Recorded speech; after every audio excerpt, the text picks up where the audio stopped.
Aš senai moteris sakiau, Lietuvos tautinės mažumas, eikim į gatvę. Per daug priprato, lyg mūsų čia nėra. O man labai patinka lietuvių nacionalinės ambicijas. Juk istoriškai lietuviai kentėjo tiek pat kaip moldavai.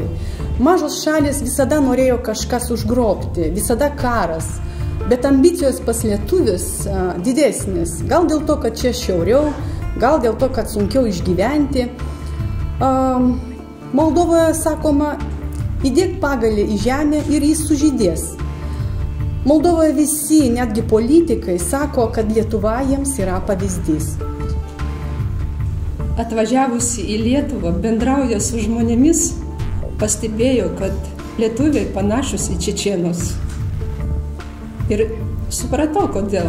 Dėl tikėjimo. Čečėnai musulmonai, islamas ir katalikybė labai panašus. Todėl mes, čečėnai, uždari kaip lietuviai. Mes emocingi, mūsų emocijos viduj, lietuvių irgi. Manau, kad dėl tikėjimo ir dar tautos likimo. Mūsų gyvenimas Urugvajui yra visai skirtingas. Nei geresnis, nei blogesnis, bet tikrai labai skirtingas. Žmonės pripratę užkalbinti visur, visus, bele kur. Parduotuvei, viešajam transportai, stoteliai, dar kažkur. Tu sėdi ar stovi šalia žmogų ir jį užkalbini.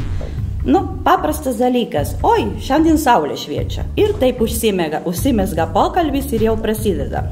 Ir vos ne visą gyvenimą apie to žmogaus sužinojai toj stotelėje ar toj parduotuvėj. Visas yra grinai bendravimas. Man čia tikrai to trūksta ir nepriprantu dar prie to, kaip reikia jau laiką rezervuoti. Susitinkam spalio 30-14 valandą. Ką aš žinau, ką aš veiksiu tą dieną ir tą valandą. Sužinosiu, kai atsibusiu ir gal netgi atsibudus nežinosiu. Tai už tai man čia biškai sudėtinga. Kada aš atvažiavau į Lietuvą, man labai patinka gamta. Labai patiko žmonės, bent kai visi. Man labai nepatinka santykiai tarp tėvų į vaikų. Nėra tamprių ryšių tarp giminių. Jei stato namą, tai būtinai sūnai turi statyti namą šalia, sūnus. Dukra šalia. Man nepatinka, kad lietuviai palieka tėvus vienus. Uzbekistane tai tabu. Tėvai turi baigti gyvenimą kartu su vaikais. Uzbekistane į vaikų namai tabu. Kad vaiką atiduoti į vaikų namus negirdėta. O šiaip yra Lietuvoje daug labai protingų žmonių, menininkų, verslininkų, gerų muzikų. Gerai. Bet nuotaika lietuvių visada pesimistinė. Čia matyt istoriškai susiklosti tokią savivoką. When I married Rokas, we started traveling back and forth to Lithuania.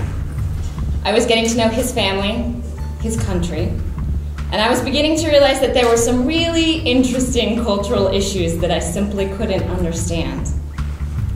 I will never forget. We were sitting in his parents' living room, and I don't even remember how we got on the subject. But we started talking about the Holocaust in Lithuania. And I remember Rokas' mom, who is a very lovely lady, said, I can understand why people would want to kill the Jews. They had so many stores.